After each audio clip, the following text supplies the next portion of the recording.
This is from a year ago today. I mean, will anyone at all ever fully trust the CDC again? And who on God's earth would trust a vaccine approved by the FDA? How do we get a vaccine distributed after this broken Trumpist nonsense has infected everything, even if Biden wins? Wow.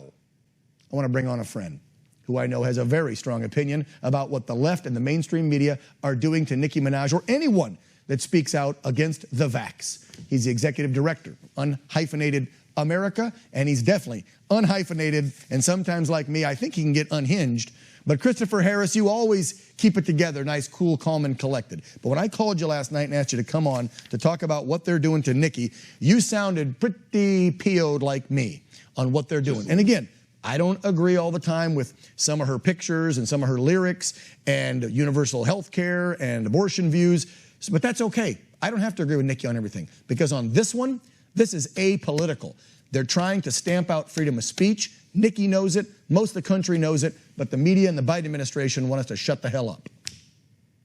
It's an authoritarian streak that the left has, Dan. And I'll give you a little quick background. I'm a military brat, right?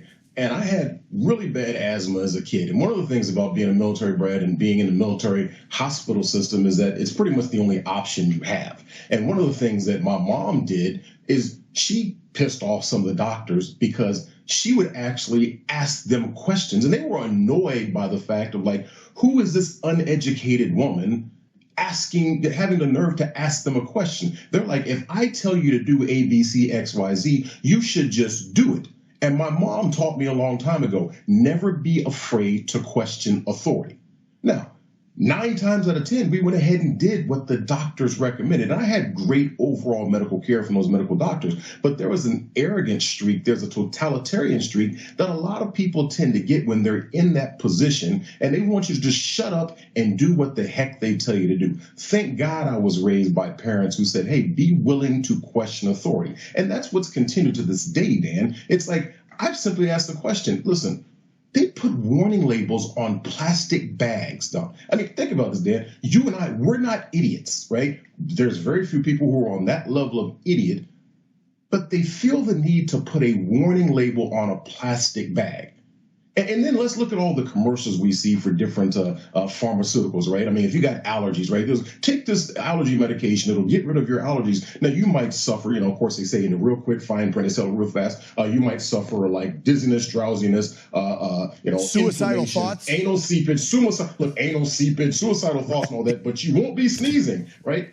Now, you're telling me that these pharmaceuticals that have been tested for years are known to have adverse reactions, adverse effects, but this vaccine doesn't? So somebody can't ask the question, hey, are there possibly, I'm just saying, are there possibly some adverse reactions? Christopher, let's get to the root, though, of what happened the minute Nicki Minaj, a strong, very wealthy black woman who doesn't need the system, doesn't need a man, doesn't need anything in her life. She is a strong, strong woman, right? And she's out there speaking truth, her truth.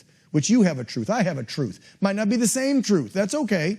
But she's just asking questions. And the first people that attack her are Joy Reid and Don Lemon. What did Don say? It's time to shame and shut people out who don't get the vaccine. Calls them stupid. Yeah.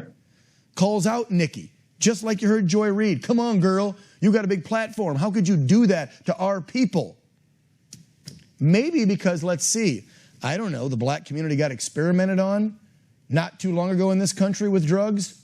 Maybe that's why the black community's questioning things. Right, I think the president said it was Tuskegee Airmen. I had to laugh when our erstwhile president Biden said that, the Tuskegee Airmen, instead of the Tuskegee experiment. But that's a whole nother conversation. Well, he's an idiot. We don't have to go off on him. Listen. Here's the deal. We had on Professor a while back, Shelby Steele. He said something really poignant. He said, Democrats who, let's be real, it was Southern Democrats who wanted to secede. It was Southern Democrats who created the KKK. It was Democrats who created Planned Parenthood. And what was their plan there? Abort black babies back in the 30s, 40s. Let's be real about who started all this racial crap for decades. Leftist, Democrats, liberals. And Shelby said, anytime a black person speaks up, by the way, if you don't know him, folks, he's a black professor.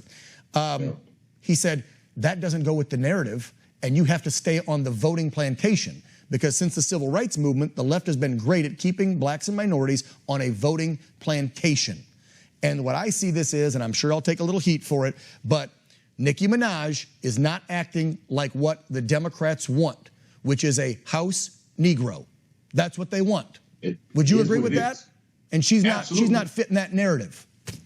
Well, and here's the thing. There's a lot of people who are saying, oh, Nicki Minaj, she's probably coming over the right. She's probably going to be a conservative. No, I don't. No. I do not think that Nicki Minaj is going to become a conservative. She doesn't have the exact same views that I have as a conservative, but she doesn't have to. Now, I'm in favor of free speech, even if I don't necessarily agree with what you're saying. As the saying goes, I will fight to the death for your right to say it. We're not going to try to censor her. We might say, hey, it's not right for you to say that on TV where children might hear, but hey, you're a grown adult, you want to say what you want to say, fine. See, the left doesn't want that at all. The only time they want you saying stuff is if you're saying stuff that will degrade society overall. And I don't know if you saw this, Dan, but Randy Jackson, who's the second youngest sibling of the famous Jackson clan, the former Jackson 5, he just came out in support of Nicki Minaj, which is what Nicki was saying. There's a large number of black people, large number of people in Hollywood who are not in favor of this. Right across the river in Prince George's County, which is they're known to be the wealthiest predominantly black county in the country. I listen to local news. Now, this is a largely black community with a lot of well-educated black folks. But guess what? A lot of black folks in Prince George's County have not went and got the jab. I wonder why. See, quiet is kept. A lot of people don't trust it. And it doesn't matter how much you beat on us with the Joy Reids and all those people. Listen, people have a right to question. And the fact that you're pushing so hard for some, when Apple introduces the new iPhone, they don't have to sit there and beat on people to try to get people to go get the new iPhone. Give them a burger and fries and $100 and whatever these states have done. But Christopher, the whole thing is here, they don't want a symbol with, as Joy pointed out, 24 million followers, this symbol of a strong, independent black woman questioning what they're saying, even though less than a year ago, how many of them said, I'm not taking it if Trump made it. I don't trust it. Said that, right? It's still the one that the Trump administration produced, you morons. It's the same jab. It's the one his administration produced. So to say that a year ago, which all of them did, all these talking heads, black, white, yellow, red, I don't care, all the Dems said they weren't going to trust it. And the minute Biden gets in, trust it, take it, or else. It's your job, it's your ass. And that's what they're doing. Anyway, I got to run. Christopher, I knew that that you weren't on board with it. And I got to say one more thing real quick, too, is for conservatives out there who say, well, don't be backing a Nicki Minaj because she's saying this because we dislike so many other things about her. Knock that off to the conservatives. Because guess what? No conservative's perfect, okay? So right now, at this moment, when our liberties are being stripped away from us, if somebody's out there helping us with a movement as far as I should be able to question taking the jab, or they're against the crap on immigration that's going on, or they want our Americans coming from Afghanistan, grab onto them, embrace them. We'll worry about the other stuff that we disagree with later. Stop kicking them all to the curb. Would you agree with that? That some conservatives do that too often too? Way too often. Like you get a little holier than thou and don't realize that this person is going to help you at least for now. And we got to band together, because let me tell you, the last thing Nicki said in that 2-hour rant was, what did she say? It was, we'll take it. They're going to take it away. They're going to shut you up. They'll come for you next. She gets that. It's happening to us now, but it'll happen to everybody eventually. Christopher, love having you on. Christopher Harris, Executive Director, Unhyphenated America. Thanks so much for all you do. Take care, brother. Thanks, Dan. Yep.